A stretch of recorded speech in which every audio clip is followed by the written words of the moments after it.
So what is up, everybody? Jaythestingray here. I just got to see, or I just watched The Strangers Pray at Night.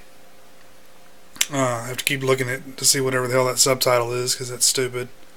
But yeah, I just watched this. You may ask yourself, why did you go watch this? And well, I have a movie pass, and I have to justify having it. So sometimes you have to go watch stuff like this. But yeah, this is a sequel to The Strangers from 2008. Kind of odd that they waited 10 years to release a sequel to the movie, considering people probably don't even remember that movie anymore. But I wasn't the biggest fan of The Strangers to begin with, the original film, so really had no expectations for this. I literally knew nothing about it. I didn't even realize it had started yet until I happened to look.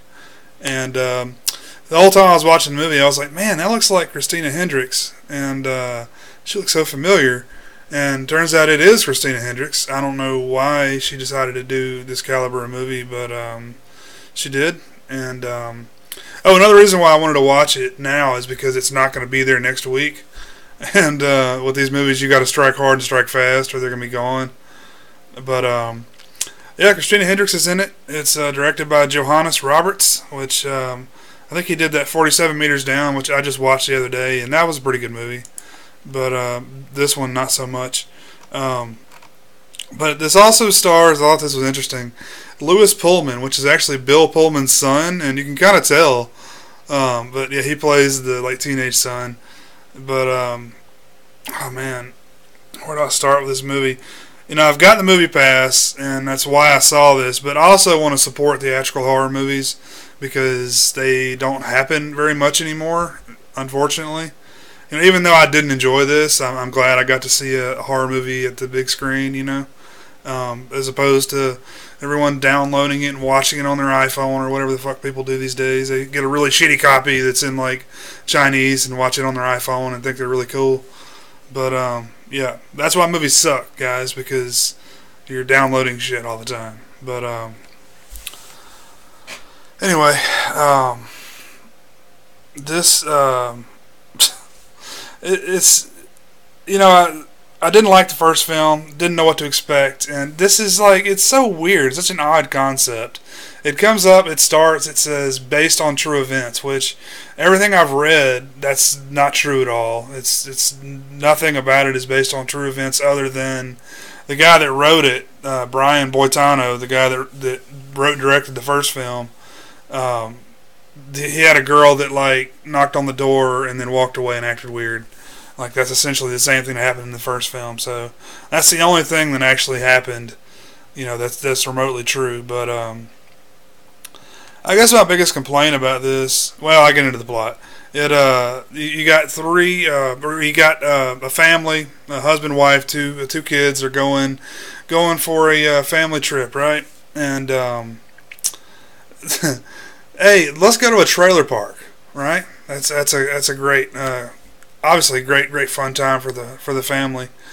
But apparently they have an uncle that has a trailer there, so they're going to stay there.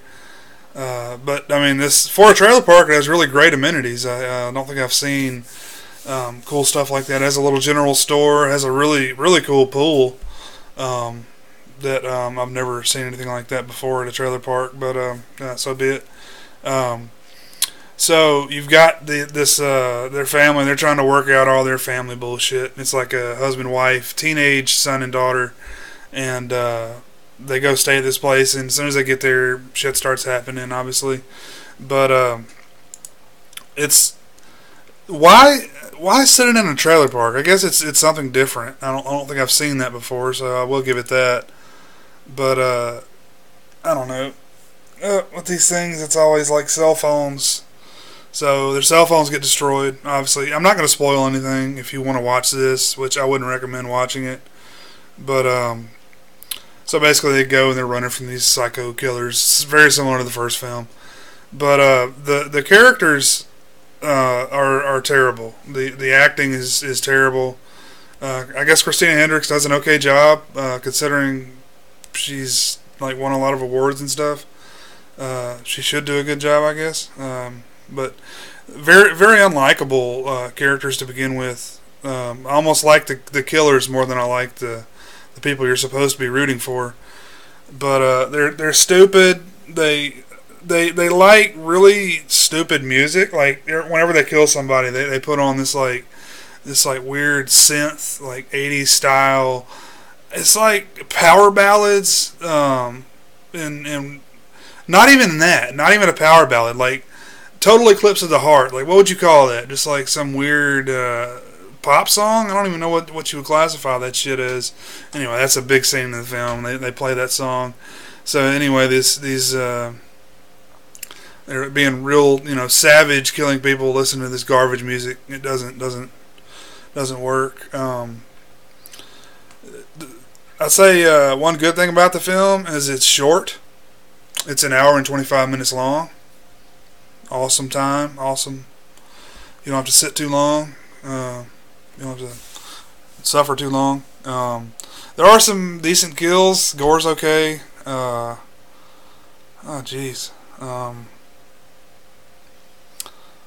don't know, man. I guess it's March, so we shouldn't expect a whole lot. But this one I've heard a lot of talk about. So check it out if you want. I wouldn't go watch it if I were you. But oh man, the whole time. Oh shit, this is a big problem I have with the film. I mean, it's got that thing the whole time. People just doing stupid things and just like it's this has a lot of like gun politics in it. Like the teenage kid, Bill Pullman's son, like constantly is saying stuff like, "Oh, are you gonna shoot them?"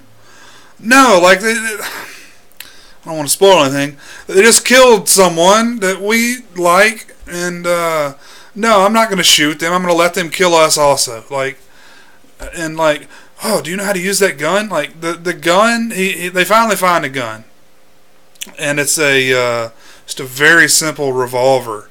It's like, Dad, do you know how to use that? Are you going to shoot them?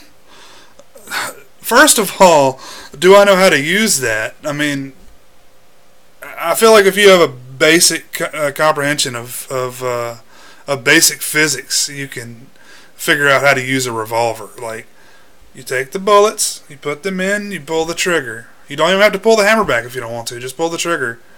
But I just feel like it's... I understand some people are afraid of guns. Some people don't want to know how to use guns. They don't want to be around them. But just do yourself a favor. Maybe watch a YouTube video on like how to load a gun, how to shoot a gun. I mean, maybe just for the sake of yourself and your safety. But if you want to be a victim too, you're welcome to do that as well. But I feel like there are people that actually feel like that, and somebody just killed someone right in front of me. I don't think I'd be afraid to shoot them in the face. But I guess that's typical with these types of movies. I mean, like, Dad, oh shit, Dad, are you gonna shoot somebody? And like, tear about to run down his face. Like, oh yeah. No, I'm just gonna let them kill us. You want to die, son? I'm ready for that shit. I don't know. It's really irritating that they have to shoehorn that shit in here. But I don't know. Maybe it's realistic. Maybe I'm just coming from a place where I don't know. The people are afraid of guns everywhere. I don't know. But anyway, just they do a lot of stupid things. Like I guess it's typical for movies like this, but they just do really stupid things. Like the whole time, I'm just like screaming at the camera, at the screen. But again, just like a movie I saw last night, I was actually alone last night when I saw Red Sparrow. Tonight there were 2 people in the theater, way up at the top, probably fucking the whole time, because God knows they weren't watching this movie. So more power to them. They had a lot better time than I did.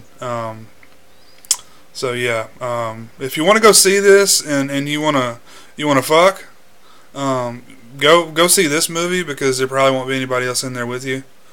And yep, that's it. Thanks for watching. See you next time. Peace out.